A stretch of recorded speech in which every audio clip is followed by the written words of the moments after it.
ಬಂಡೆ ವಿಚಾರ ಮಾತಾಡೋದು, ಕಲ್ಲು ಬಂಡೆ ಗುರುಗಳೇ. ಬಂಡೆ ಕಲ್ಲು ಪ್ರಕೃತಿ, ಕಡದರೆ ಆಕೃತಿ, ಪೂಜಿಸಿದರೆ ಸಂಸ್ಕೃತಿ. ಉಪಯೋಗಿಸಬಹುದು. ಶ್ರೀನಿವಾಸ ಈ ಬಂಡೆನ ಸ್ವಲ್ಪ ಇದನ್ನ ಮೆಟ್ಲು ಮಾಡ್ಕೋಬಹುದು, ದಿಂಡು ಮಾಡ್ಕೋಬಹುದು, ಜಲಿನೂ ಮಾಡ್ಕೋಬಹುದು, ವಿಗ್ರಹನೂ ಮಾಡ್ಕೋಬಹುದು, ಹೆಂಗ್ ಬೇಕಾದ್ರೂ ಉಪಯೋಗಿಸ್ಕೊಳ್ತಾರಲ್ಲ ಸರ್. ಇಷ್ಟು ಮಾತ್ರ ಹೇಳಿ, ಯಾಕಂದ್ರೆ ಈ ಜನ ಹೇಳಬಾರ್ದು. ಇನ್ ಮಾತಾಡಕ್ ಹೋದ್ರೆ ಗಂಡು ಕೆಟ್ಟ ಮಾತಾಡ್ತಾರೆ. ಶ್ರೀಗಳು ಮಾತಾಡಿದ ಮೇಲೆ ಯಾವತ್ತೂ ಮಾತಾಡಬಾರ್ದು. ಅದು ಚಿಂತೆ ಇಲ್ಲ. ಕೊನೆಗೆ ನನ್ನ ಕರೆಸಿ ಮಾತಾಡಿದ್ರಿ.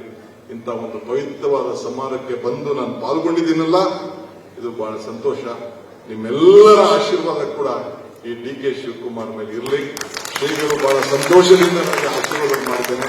ಮತ್ತೆ ಬಂದು ಅನೇಕ ಸಂದರ್ಭದಲ್ಲಿ ಮೊದಲನೇ ಬಾರಿಗೆ ಈ ಒಂದು ಐತಿಹಾಸಿಕವಾದಂತಹ ಈ ಸಭೆಯಲ್ಲಿ, ಧರ್ಮದ ಸಭೆಯಲ್ಲಿ ಪಾಲ್ಗೊಂಡಿದ್ದೇನೆ.